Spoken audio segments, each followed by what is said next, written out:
Your financial advisor will tell you, well, just keep working, just keep saving and keep working. And that's the big answer. And that's not a very good answer because it's undefined, because it's non-specific. When we can reverse engineer to whatever the lifestyle you live and what it will take for you to create passive income to replace active to fund your lifestyle, you may be 30 or 40% of the way to the goal that financial advisor has set for you under a depletion model, only to find out that the money that you have already accumulated almost has you there if the money is working at a higher return, and you can do that in real estate. And it surprises everyone. Welcome to the 500th episode of the Freedom Founders podcast. We've had quite a few changes occur over the past few years, including the rebranding of this podcast. Our premise and purpose have always stayed the same. Our name is just more aligned with how we have been serving our audience for a number of years.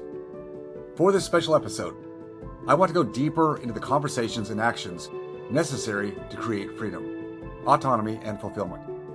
It takes different forms in our finances, relationships, and careers, but it all begins with honest conversations with yourself and your partner or spouse.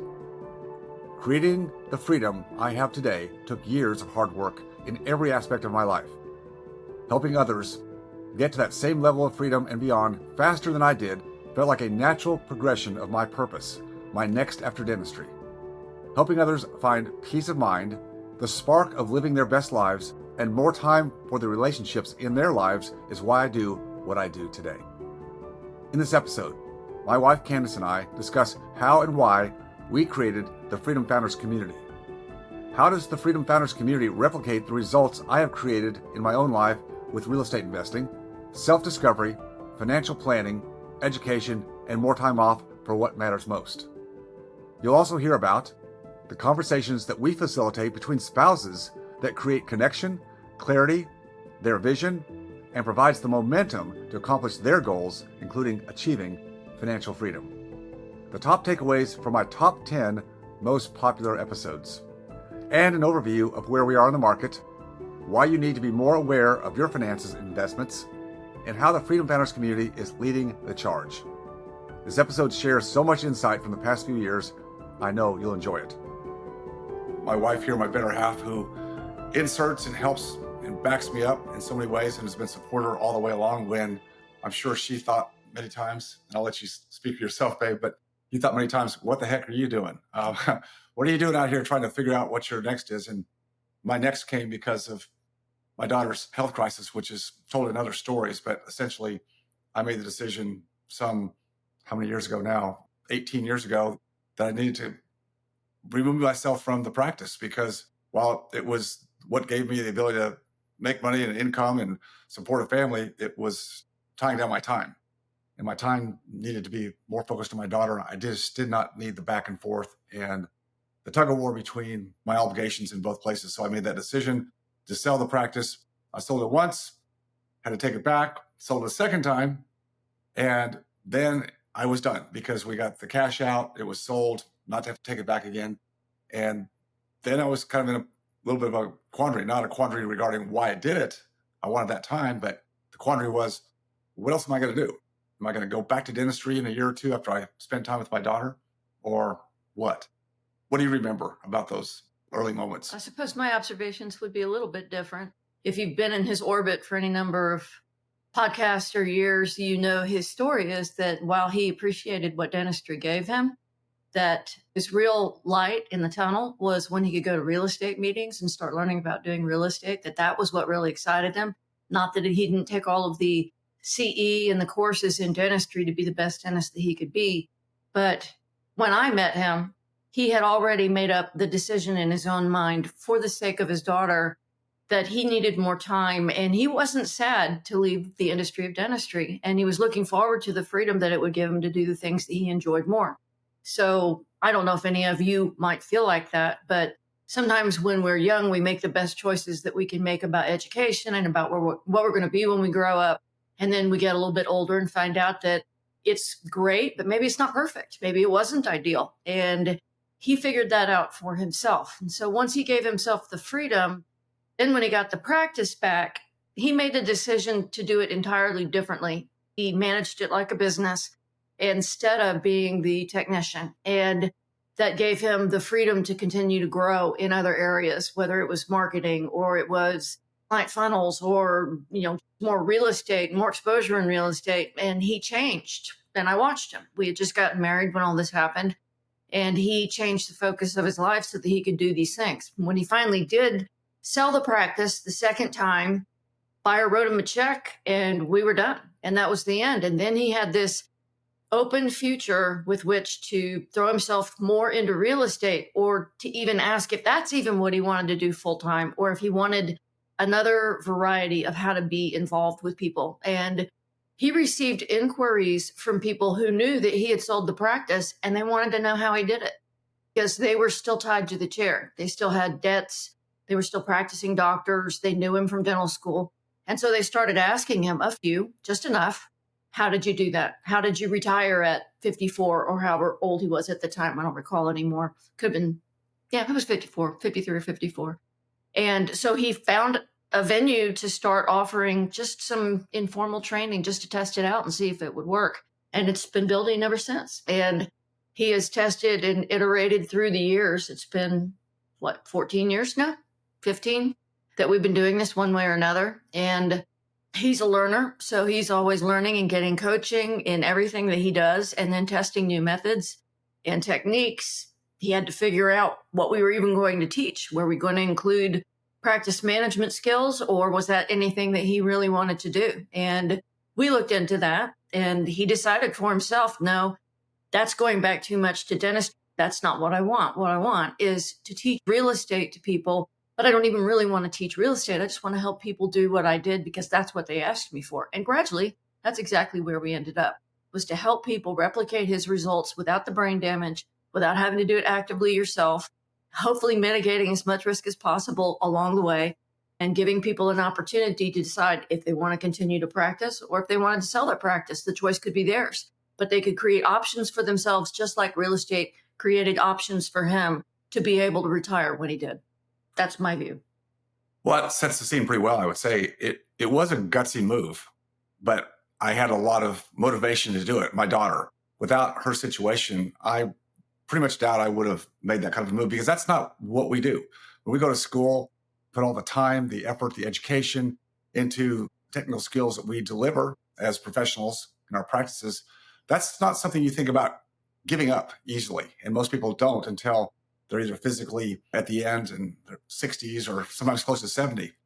But this was a chance for me to try something, because what did I have to lose? Well, I had a lot to lose my daughter and my time with my daughter. So in reflecting back on that, since that time, that's been 20 years ago when that decision was made to exit, I realize now that I could have done that sooner. And I don't mean just leave practice sooner. I could have taken more time off sooner. And I think that's the big thing that we give people, is more clarity about their financial situation. We go to school and we get a lot of training, technical aspects of our work. We have to learn some business aspects that we didn't learn in school. But the financial side, how to make your money work for you, how to take and what I call a plan B and create that plan B alongside practice as you go along, that's something that's not taught to anybody.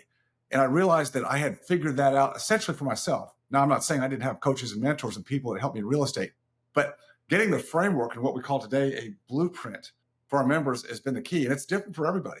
Everybody's in a different place when we have the privilege to meet them and work with them. They're in a different place in life. Some are younger, some are mid-career, some are towards the tail end, but they're all trying to do one main thing, and that is buy back time or gain more freedom of discretionary time. That's what we all want. It's not that we want to go through a career pell-mell and just exit to lie on a hammock on the beach or play golf 7 days a week. Nobody wants to do that, but that's what we think it has to be. What we found through our lives and through helping others, that it doesn't have to be that way. There is a different construct that actually does work, but requires a lot of clarity. And with all the education and the intelligence that all of our friends and colleagues have, the lack of just the financial basics, we're never trained in. Unless we go to school, and even there, you have a degree in finance, and a lot of the things that you do with your background is even different than what you learned in school with what we teach our members. Right. That's true. And when we do blueprints with people, they're each perfectly unique. It depends on your life, depends on what you've saved. It depends on how you live, depends on how high your overhead is, depends on how many future financial obligations that you have coming, whether it's sending your kids to college or getting them married or taking care of a parent. We have people that are all over the spectrum. And so we take the time to get to know the people that join our community, because we have to find out what's important to them, what wakes them up at night, what do they worry about. Sometimes it is even just to find out that they've been in disagreement about something financial for a long time. And because it's hard to discuss, it doesn't get discussed. And we try and foster those conversations. And a lot of the success that we have sometimes is just helping people to start talking to each other and to make sure that everybody is getting what they need out of the relationship. These are conversations that we have about, are we both getting what we need out of the relationship? What's important? What's changed? And where are we today? And for us, it's an ongoing process. And so we try and help people not only get clear, but learn how to stay clear. And so people understand that when we do these blueprints for our members, well over 90% is done with couples, because we're not talking about the clinical aspects of a practice. We're not talking about the business necessarily of a practice. What we're doing at the Blueprint Weekends, as you said, is helping couples who have lived great lives and raised families and are still, most of them, when they come to us, most of them are still in practice, and some want to exit sooner, some later.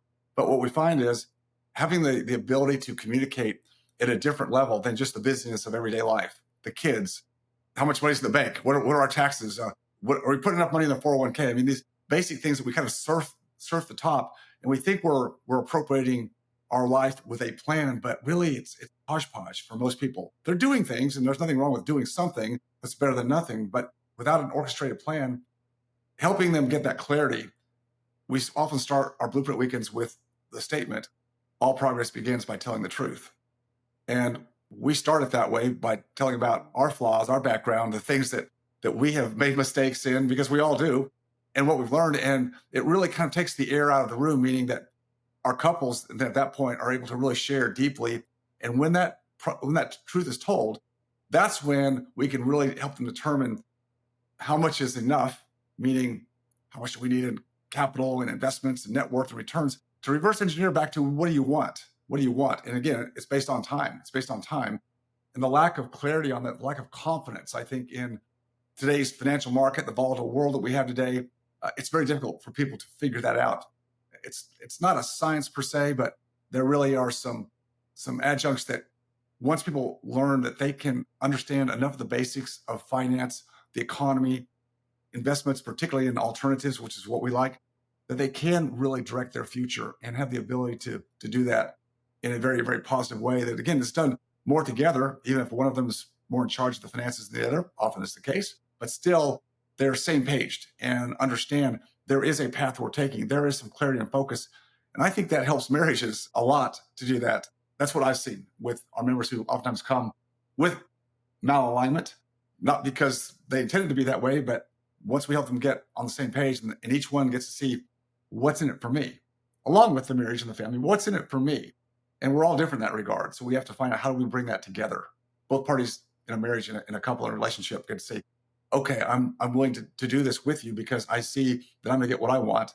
And maybe you still get to get some of what you want. We put it together and now we've got a plan. Right. And I would say, as a wife, I'm a little bit of an anomaly because I have the degrees in business. And so I understand that. And I worked in the financial world. But a lot of the time, especially when the male is the doc, which is not uncommon, not always, but not uncommon.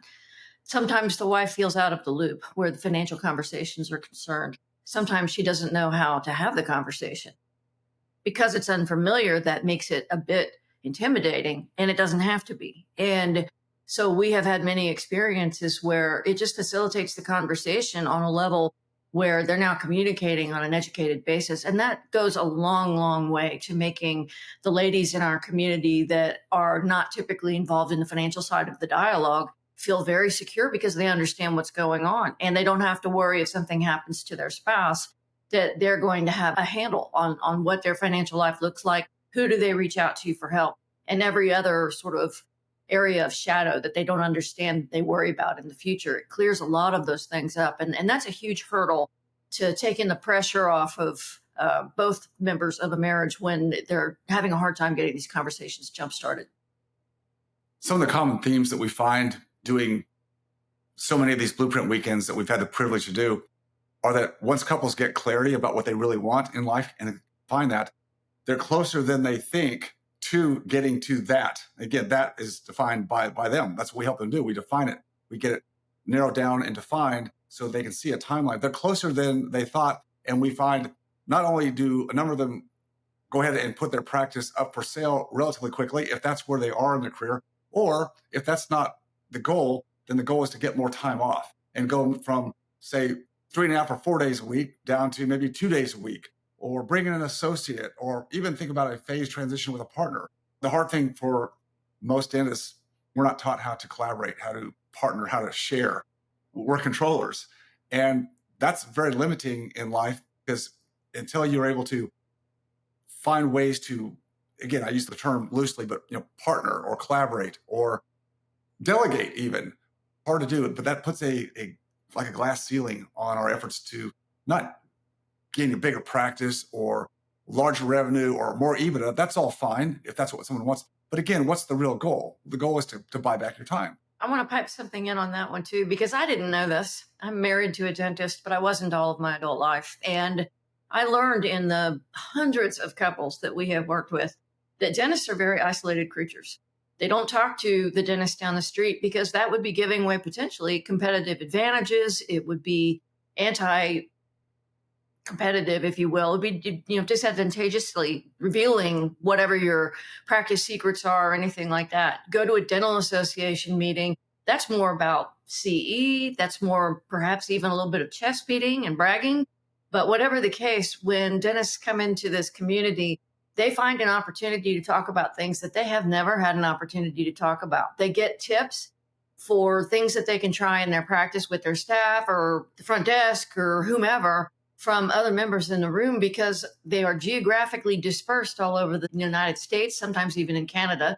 So they are not competitors. And so they're willing to share, and they really embrace the community that is it's a word we think we all equally understand. It's a word that is sort of self-defined, but then they join and they find out that community is something a lot greater than they thought was possible, because they're actually able to talk honestly about problems that they need to solve in their practice. And they've always felt like they were alone, and the isolation goes away and they have an opportunity to collaborate. And that was not something that we expected. It has just happened organically. A word that's often used once someone becomes a part of the community is, I found my tribe. I found people, doctors, practice owners that are just like me. And as you said, Kandace, where do you have a safe place to share that? Usually when you go to CE courses or practice management courses, you don't want to be the one to put your hand up and go, hey, my situation is messed up over here.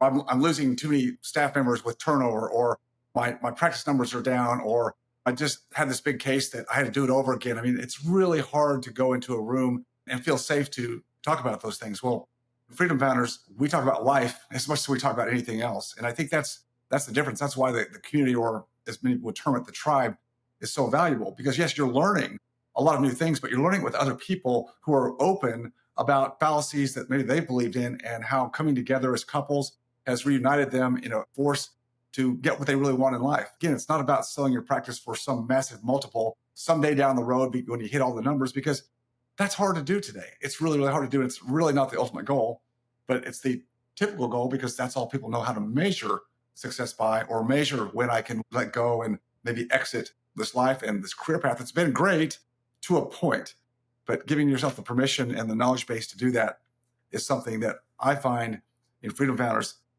happens more quickly than they think, and their financial acumen. Most come to Freedom Founders with very little basis in how finance works, how their investments are working wherever they are, whether it's a hodgepodge of things in annuities or ETFs, or they put money with a 401k money manager, annuities, whole life insurance.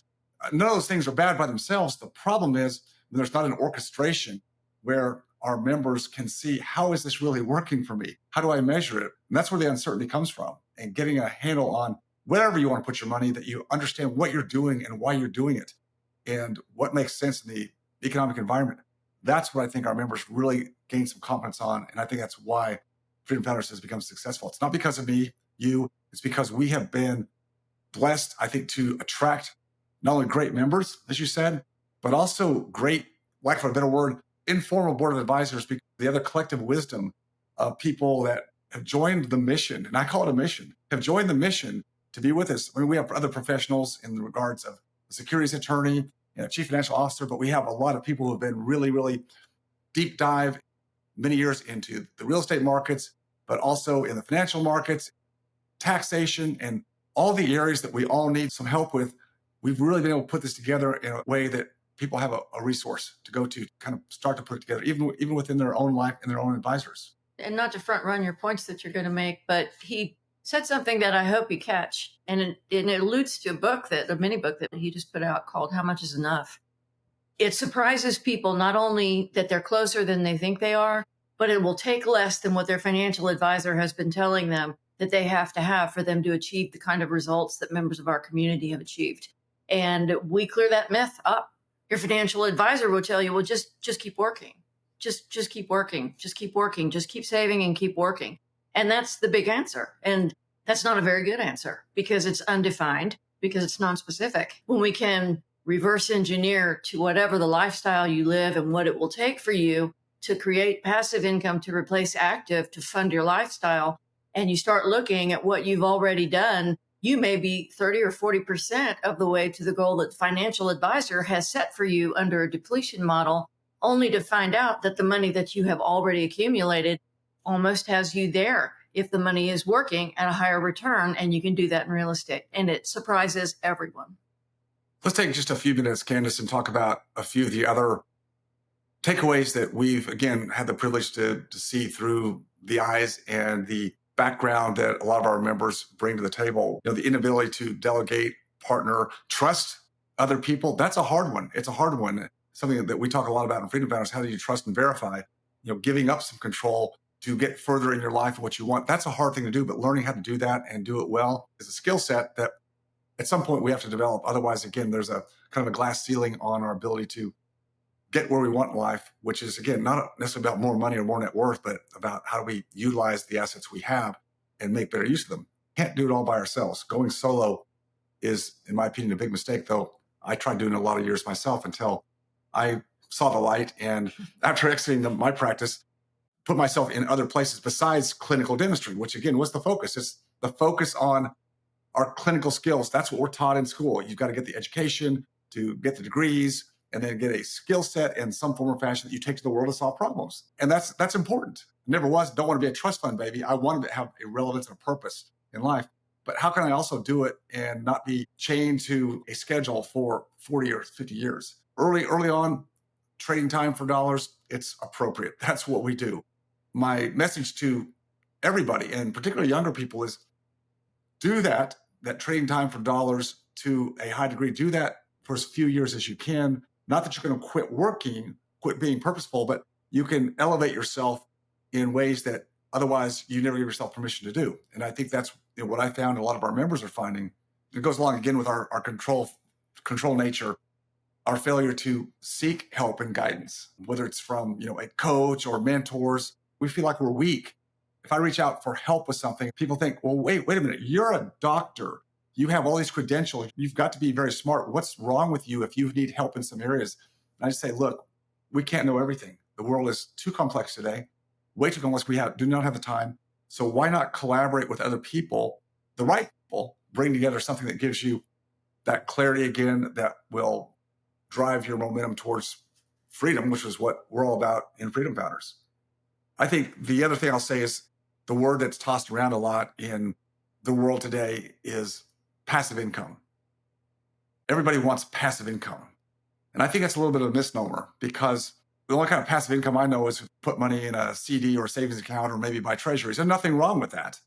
That's passive income. You set it, forget it, and it's about as safe an asset investment as you can get. The problem is it's not going to be a real driver for returns, particularly in an environment where we have high inflation, which I think we're going to see high inflation for decades. I don't think we're ever going to go back to low inflation. So getting a better return on one's money, but how do you do that safely?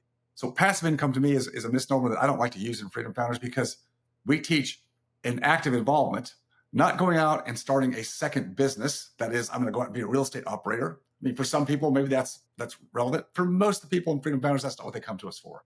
They want to learn how to invest in alternatives, but not do it hands-on. So I say it's semi-active. Semi-active means you've got to connect with other people. You've got to get some education. You've got to get some frameworks to understand what you're doing, because becoming your own best financial advocate, becoming your own fiduciary, doesn't mean you don't utilize other people, but who? How do we define who? How do we vet them and vet the other asset classes? This is something that doing it together with a group of people is a lot better than trying to do it by yourself. And again, it goes back to that individualist nature that we have is, I've gotten this far in life, climbed the stairs this far. I don't need anybody else. No one told me I need anybody else. I can do it all by myself. And I think once we get the degrees and license and pass all the tests by ourselves, it's time to say, wait a minute. How do I go about finding other people that really are people that have a North Star, not just in finance or making money or investment, but a North Star in values that I think are also compatible with mine? And I think finding that kind of a group of people, again, is something that's lacking in most circles today. The only thing I'd say to that, and I agree with him, is there isn't anything in life that's risk-free. And the last couple of years have certainly revealed, with rising interest rates and the excess leaving a lot of what makes the market so easy in times of optimism and bullish cycles, is that when there is any kind of correction, then you start to shake out players that, or operators or business owners or anyone that doesn't run a very good organization. So use COVID for an example. How many dentists were fined as they came out of COVID versus some operators that lost too many patients and their businesses never recovered?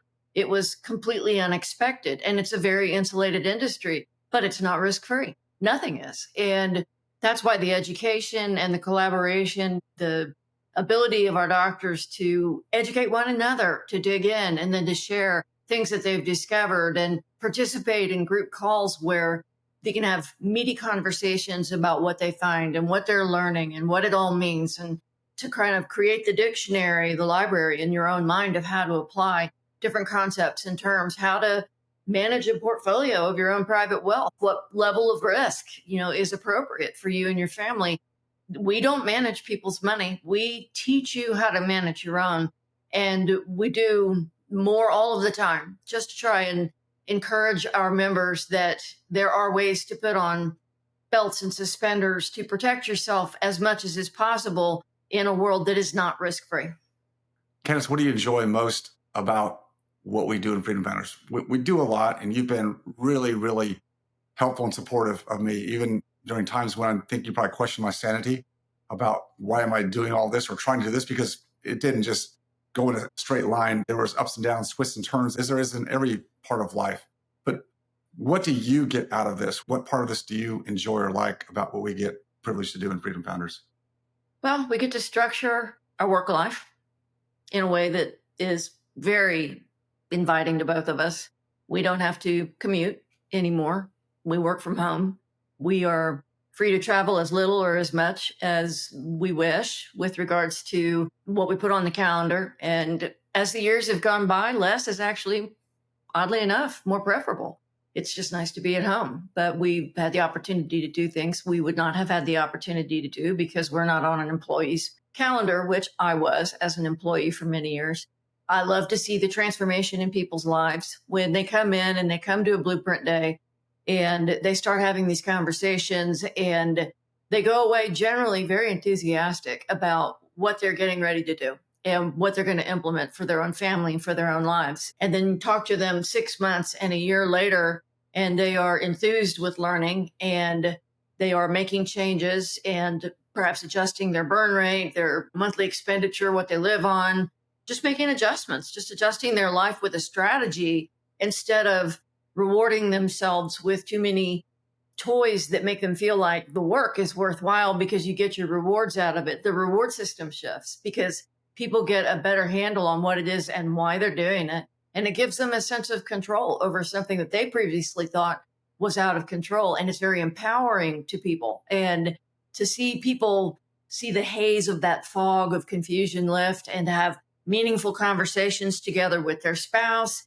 to see their lives simplify in many, many cases, just simplify and become decluttered so that they are enjoying things more. And they get all of these other benefits out of it that again, happened organically. It happened because of what we've learned along the way, that people really, what they want, they think they want, and what they also need, and that they are in agreement, and their lives can become transformed in many, many ways. So I like to see those kinds of things. I like to see the transformation in people's lives. I like to see people have more control. I like to meet new members because we attract very nice people. Dentists, as a rule, for all of you, I think, are generally very, very nice people who want to help their patients. And I've been very impressed by that over the years, how tenderhearted most dentists really are.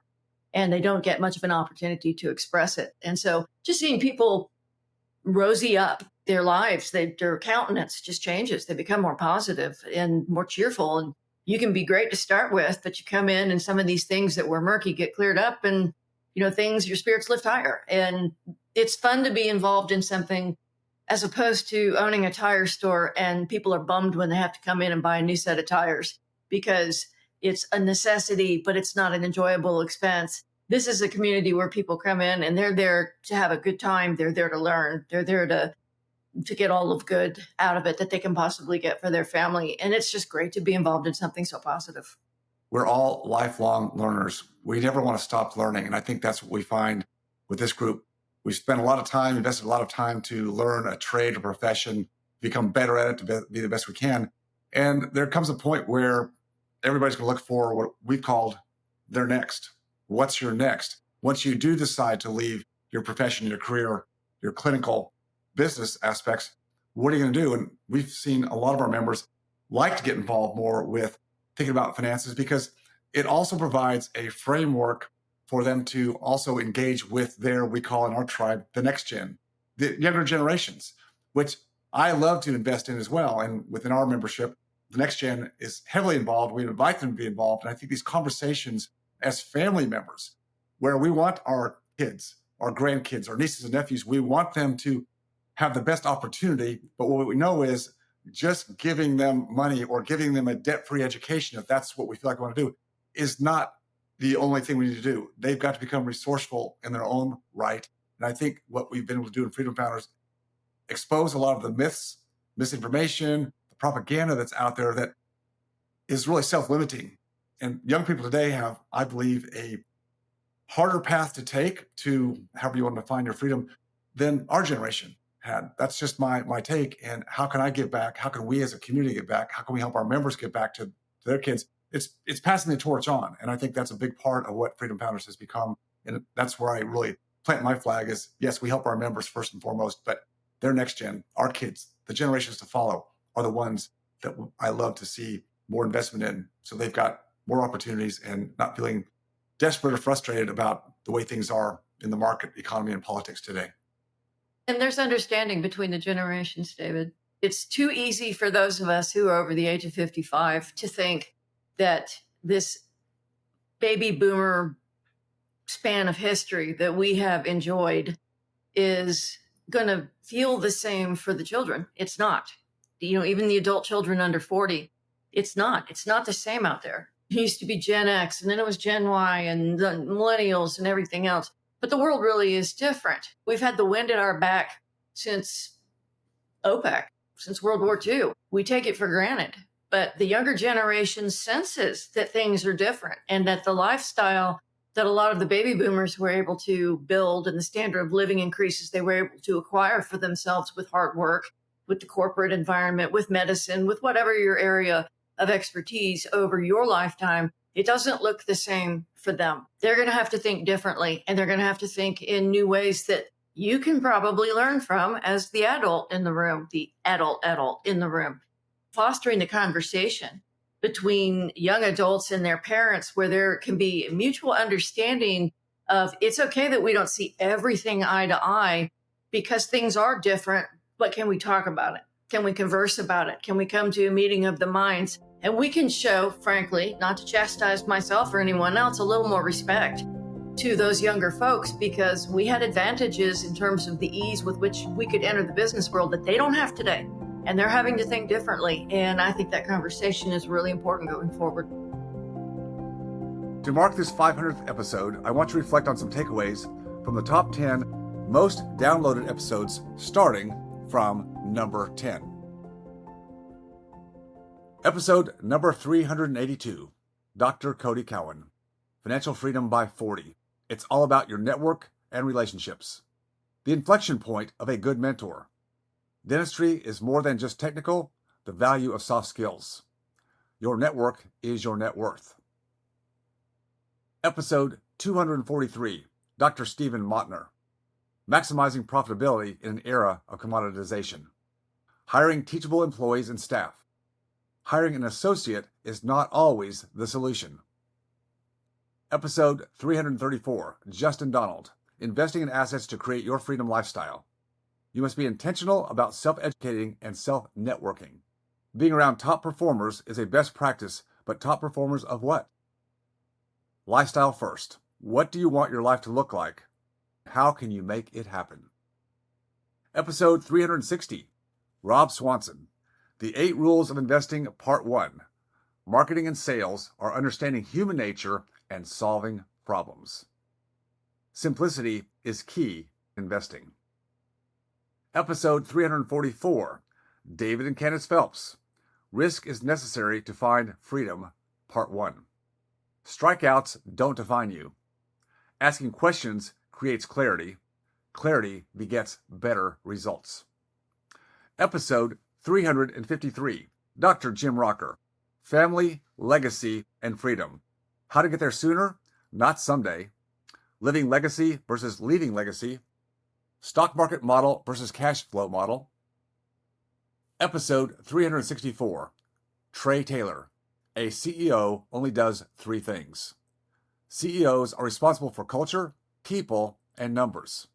Creating a culture by intention or default. Episode 238, Dr. Cherry Chen, the Real Estate Physician. The difference between real estate and Wall Street investments. Importance of finding the right people who share similar goals and values. Episode 254, Aaron Chapman, Shorting the Dollar with Good Debt. Don't do it alone. Rugged individualism can only take you so far and is much less enjoyable. Adversity and resilience can be incredible teachers. Episode 343, Stephen J. Anderson, Creating a Fast Start for Next Generation Entrepreneurs. Return on Legacy, Passing on Wisdom and Core Values Missions to the Next Generation. Parental Role in Creating a Better Environment for Learning. What drives their curiosity? Are you teaching them what you learn? What are their sources of wisdom? Ladies and gentlemen, I look forward to the next 500 episodes of the Freedom Founders podcast. I'm making more money now than I have ever did in my life, and it's paycheck to paycheck. You talk to a young person today, young people cannot afford to buy a home in their own country. We're turning a generation of 20 and 30-year-olds into permanent debtors. Some experts believe trillions in COVID-related stimulus, handed out by both administrations, remember, led to higher prices, coupled with supply chain shocks. And of course, we saw home prices up. Now they're averaging more than $400,000 in this country. But during this time, between the spring of 2020 and late 2022, a 35% jump in home prices, folks. And that mainly is because interest rates also doubled during that time. They're now at around 7%. We are producing a lot of debt. We're spending a lot more than we're earning. And as a result, they're printing a lot of money. And the printing of a lot of money creates a lot of inflation. And with that inflation, then nobody wants to, cash is trash. You don't want to hold cash. And you get out of that. And the problem, which is kind of unique to our situation now and really causing pain, is if you have a 3.5% mortgage, the average on that mortgage is still another 3.5 to 4 years. So if you have that, you're never going to flip that house to one where it's 7.5%, regardless of what you think about the house. It's too expensive to make that move. And if you did, you'd lose about 25% of the floor space for the equivalent. And so really we're stuck in the overall policy situation of simply printing too much money. And this is how you pay the price. Today, I see the Freedom Founders community as being more relevant than ever before. Why? Because all of the past models, the beliefs, what we've understood to be true, are changing, have changed, will continue to go under immense change. we've been the beneficiaries of a long wave 40-year secular cycle starting back in 1980, when we had just come out of a long-term 15-year period of stagflation. High inflation, very anemic growth.